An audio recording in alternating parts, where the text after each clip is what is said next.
Bismillahirrahmanirrahim. Assalamualaikum warahmatullahi wabarakatuh.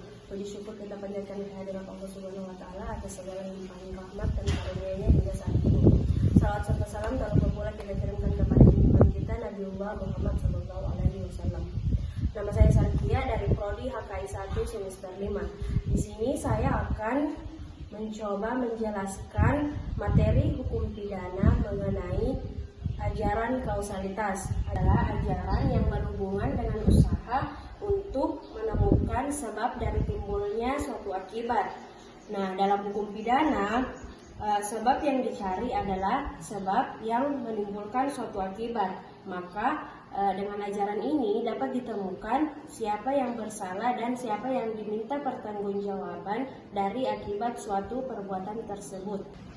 Nah, dalam penjelasan kali ini juga saya akan menjelaskan mengenai kapankah ajaran kausalitas itu diperlukan, dalam hal apa saja.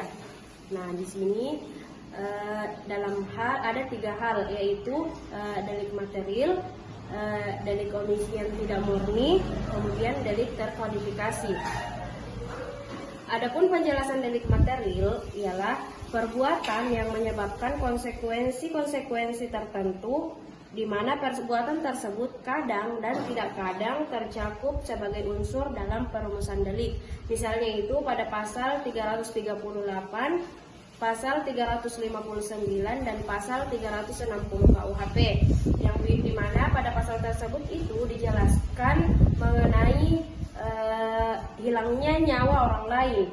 Namun dalam pasal tersebut tidak disebutkan caranya bagaimana dan dengan alat apa saja yang digunakan, tetapi dalam pasal tersebut dijelaskan akibatnya, akibat nyawa orang itu hilang. Selanjutnya itu delik omisi yang tak murni, yaitu melakukan sesuatu yang dimana pelaku melanggar larangan sehingga timbulnya akibat, yaitu melakukan sesuatu yang sebenarnya dia tidak melakukan sesuatu, tetapi dia menimbulkan akibat yang dilarang oleh undang-undang. Kemudian delik yang ketiga yaitu delik terkualifikasi, yang maksudnya yaitu tindak pidana yang dilakukan karena situasi dan kondisi tertentu yang bersangkutan dengan tindakan yang bersangkutan atau karena akibat-akibat khusus yang dimunculkannya. Contohnya itu ada pada pasal 351 tentang penganiayaan, yang dimana dalam penganiayaan ini luka berat itu dimaksud dengan akibat, dimaksud juga dengan akibat, termaksud juga dengan akibat. Kemudian yang meninggal dunia juga disebut sebagai akibatnya.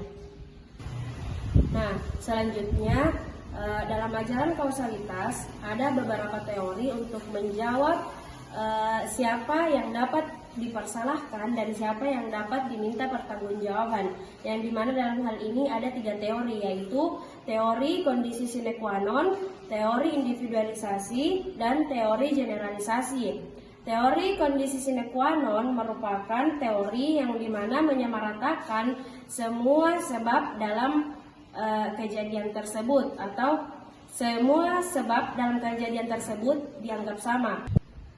Teori yang kedua yaitu teori generalisasi, yang dimana teori ini hanya mencari sebab satu saja dari sekian banyak sebab yang menimbulkan akibat yang dilarang. Yang dimana keadaan yang normal dimaksud di sini adalah bila pelaku mengetahui atau seharusnya mengetahui keadaan saat itu yang memungkinkan timbulnya suatu akibat. Contohnya yaitu seperti yang kasus yang saya jelaskan tadi, yaitu si A keadaan normal misalnya mengetahui, yaitu si A apabila dia mengetahui jika saya menusuk si P, maka itu akan dapat menyebabkan dia meninggal dunia. Itu yang dimaksud teori generalisasi. Selanjutnya teori yang ketiga yaitu teori individualisasi, yaitu sebab adalah syarat yang paling dekat dan tidak dapat dilepaskan dari akibat. Nah, misalnya dalam contoh kasus tadi yaitu apakah penyebab meninggalnya ini memang pada saat di rumah sakit atau pada saat tertusuk. Sekian hanya itu. Wassalamualaikum warahmatullahi wabarakatuh.